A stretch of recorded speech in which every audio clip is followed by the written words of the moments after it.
देश में आजाद हिंद फौज देखने के बाद गोरे शासकों को लंतरानी याद आ गई और मार मार मची हाहाकार तब हार कर भागते फिरंगियों को नानी याद आ गई। क्या बात है, क्या बात।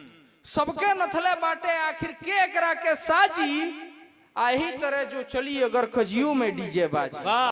सुने कि रात भर करवटें बदलता रहा, रात भर करवटें बदलता रहा, एक लम्हा वो मुझे खलता रहा। सांस मेरी धुएं से भर सी गई, दिल मेरा देर तक जलता रहा।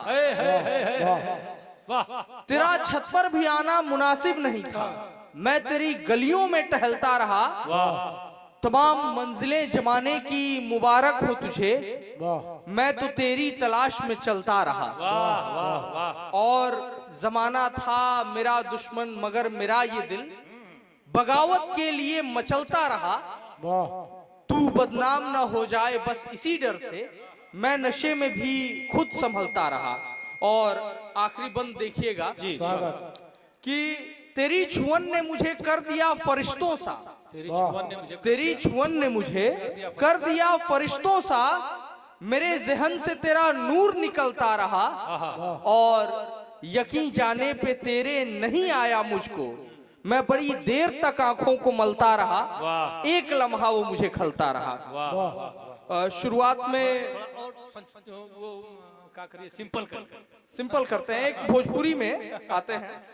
शुरुआत में लाउड स्पीकर की वंदना की गई थी आदरणीय के द्वारा, गंवार जी के द्वारा। जी मैं उनका नाम नहीं याद रख पाया, पर्याप्त है, गंवार कह देना ही पर्याप्त है। अच्छा सुनिए, नेता की बात आई है, कुछ लोग और आ ही गए हैं जी। एक छंद हमने पढ़ी थी नेताजी सुभाष चंद्र बोस के लिए जी, स्वागत। आज तो तमाम लोग ऐसे हैं, नेता हैं भाई, बड़े कर्मठ भी लोग हैं, बड़े समाजसेवी भी लोग हैं, लेकिन नेताजी सुभाष चंद्र बोस को हमने एक छंद कही थी, कभी सुनिएगा, एक हास्य का कभी कैसे अनुठा। देखिए ओज में कभी हास्य नहीं होना चाहिए, वीरता में कभी हास्य नहीं मिलाया जा सकता, लेकिन हमने अनूठे प्रयोग किए हैं। सुनिएगा, छंद सुनिए और दिव्यांश को सुनिएगा कि नेताजी सुभाष चंद्र बोस की महान कीर्ति, शौर्य शक्ति साधना पुरानी याद आ गई।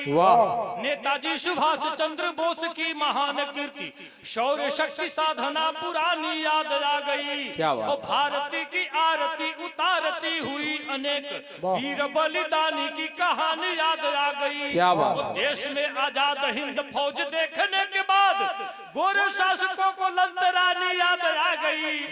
देश में आजाद हिंद फौज देखने के बाद गोरे शासकों को लंतरानी याद आ गई और मार मार मची हाहाकार तब हार कर भागते फिरंगियों को नानी याद आ गई। क्या बात है, क्या बात है, जिंदाबाद। हाहाकार तब हार कर भागते फिरंगियों को नानी याद आ गई। भाई दिव्यांश गुरुजी, शुरुआत में लाउड स्पीकर की वंदना की गई और इसी का प्रवर्धित रूप डीजे एक प्रचलन में है आज, बिल्कुल बिल्कुल बड़े जोर शोर से है।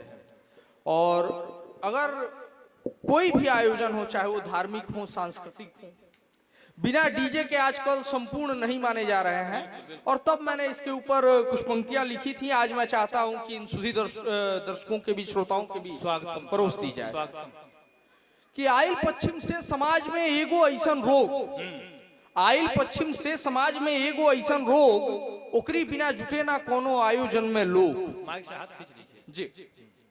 आइल पश्चिम से समाज में एगो ऐसन रोग, ओकरी बिना जुटे ना कोनो आयोजन में लोग।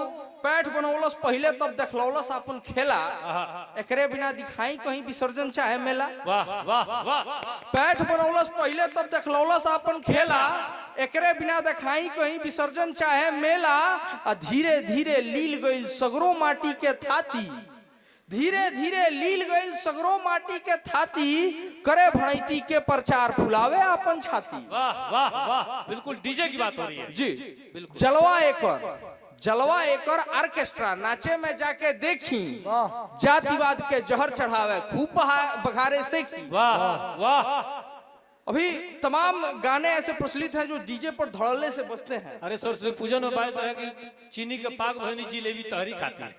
सरस्वती अब आवता बा 14 तारीख देख लिखा तमाशा हुई जी। गुरुजी, एकर जलवा ऑर्केस्ट्रा डीजे में जाके देखी, एकर जलवा ऑर्केस्ट्रा नाचे में जाके देखी, जातिवाद के जहर चढ़ावे, खूब बघारे से खी, वाह। फेल करे सबके हल्ला में, फेल करे सबके हल्ला में के एकरा से जीती, आ जब एकर पूरा रंग चढ़े तब होखे मारा पीटी। बिल्कुल बिल्कुल बिल्कुल।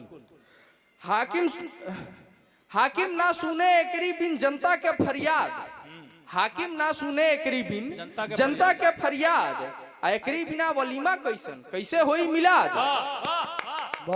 हाकिम ना सुने एकरी बिन जनता के फरियाद, एकरी बिना वलीमा कैसन कैसे होई मिलाद। एकरे बिना बिकाए नाही गाड़ी कपड़ा भूजा, जमे ना नौका पंडित जी का एकरे बिना पूजा। वाह वाह।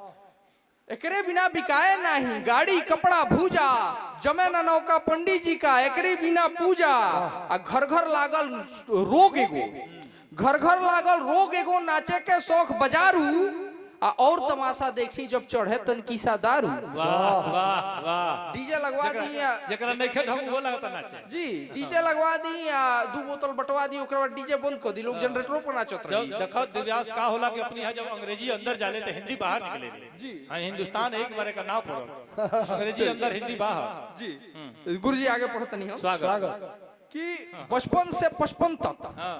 बचपन से 55 तक के मेहरारून के कैले काबू, आ देवर मर्द के दक्षिण भेजे डीजे वाले बाबू। वाह वाह। आ सबके नथले बाटे आखिर, सबके नथले बाटे आखिर के एकरा के साजी।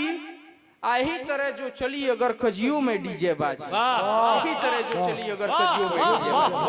बहुत बहुत वाह वाह वाह।